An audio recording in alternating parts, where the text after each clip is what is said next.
Hello కేడి, ఇది police station. ఇందులో ఉంటే పోలీసులైనా ఉండాలి లేదా క్రిమినల్స్ అయినా ఉండాలి. వీడు పోలీస్ కాదు కాబట్టి ఖచ్చితంగా క్రిమినల్ అయినా ఉండాలి. క్రిమినల్స్తో మాట్లాడేదేంటి? నేను చెప్పినట్టు వినండి. లాస్ట్ టైం మీరు చేసిన ఘనకార్యం చాలు. ఇది మా కేస్, మేము చూసుకోగలం. మీరు బయలుదేరండి.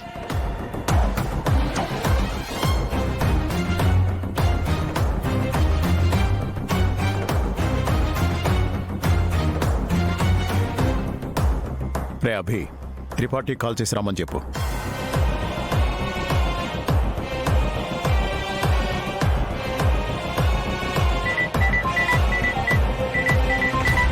హోమ్ మినిస్టర్ కాల్ చేస్తున్నారేంటి? హలో, త్రిపాఠి అయినా మాట్లాడేది? నేనే సార్. మా హోమ్ మినిస్టర్ గారు మిమ్మల్ని రమ్మంటున్నారు ఆఫీస్కి. ఇప్పుడే వస్తున్నా సార్. రండి.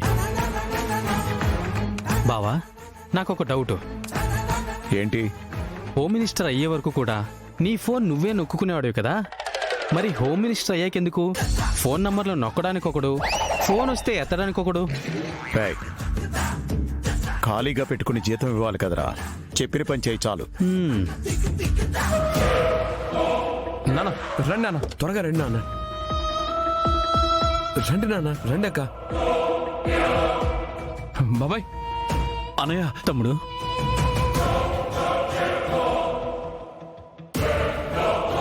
అసలు మా ఫ్యామిలీ మీద ఎందుకు ఇంత పగ పెట్టారు? హోమ్ మినిస్టర్ గారే వచ్చి విడిపించినా కూడా మళ్ళీ ఏ తప్పు చేశాడని అరెస్ట్ చేశారు? చూడండి కౌశికి గారు, మాకు మీ ఫ్యామిలీ మీద ఎలాంటి కక్షలు లేవు. మీ బాబాయ్ తప్పు చేస్తూ పట్టుపడ్డారు, అందుకే స్టేషన్కి తీసుకొచ్చాం. హోమ్ మినిస్టర్ గారు చెప్పారని వదిలేస్తే మళ్ళీ మళ్ళీ తప్పు చేస్తూనే ఉంటారా? తప్పు చేసిన వాళ్ళని వదిలే ప్రసక్తే లేదండి. అసలు నా తమ్ముడు చేసిన తప్పేంటమ్మా?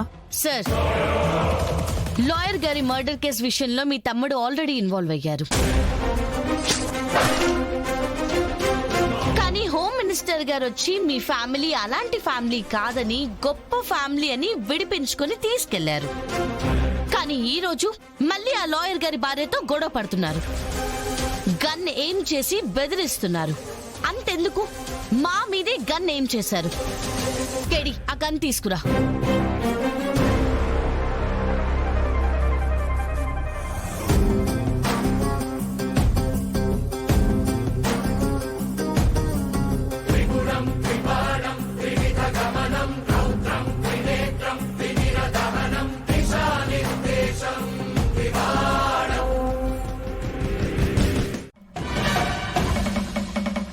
నాన్నకి నేను ఒక్కడే కొడుకుని పెద్ద నాన్న రాసిన వీలునామాలో ఉన్న ఆ మొదటి వారసుని కూడా నేనే.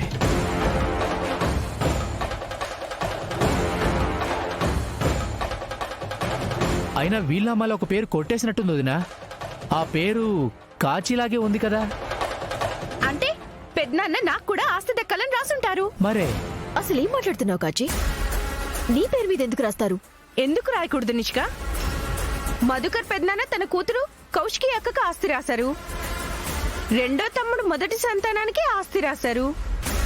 అలాంటప్పుడు చిన్న తమ్ముడు సంతానానికి మాత్రం ఎందుకు వదిలేసుకుంటారు?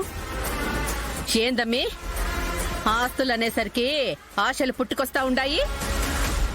అయినా యాడైనా ఆస్తులు అమ్మాయిల పేరు మీద రాస్తారా? కౌశికి వదిన కూడా అమ్మాయి కదా అత్తయ్య. కౌశికి వదిన పేరు రాసినప్పుడు ఎంతో కొంత కాచి పేరు మీద కూడా రాసుంటారు కదా.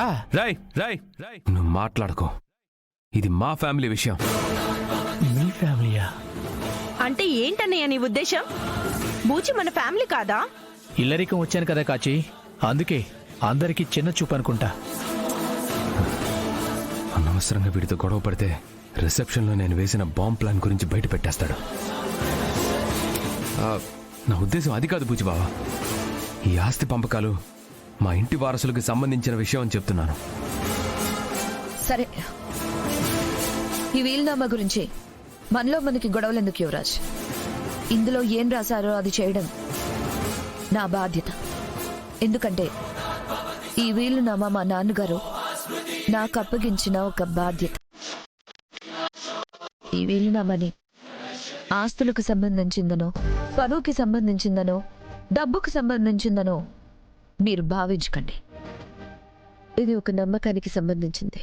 అన్నిటికీ మించి ఆయన ఆత్మశాంతికి సంబంధించింది. నేను ఆలోచించి నిర్ణయం తీసుకుంటాను. నాన్నగారు ఆలోచన ఏముందో అదే జరిగేలా చేసి ఆయన ఆత్మకి శాంతి చేకూరేలా చేస్తాను.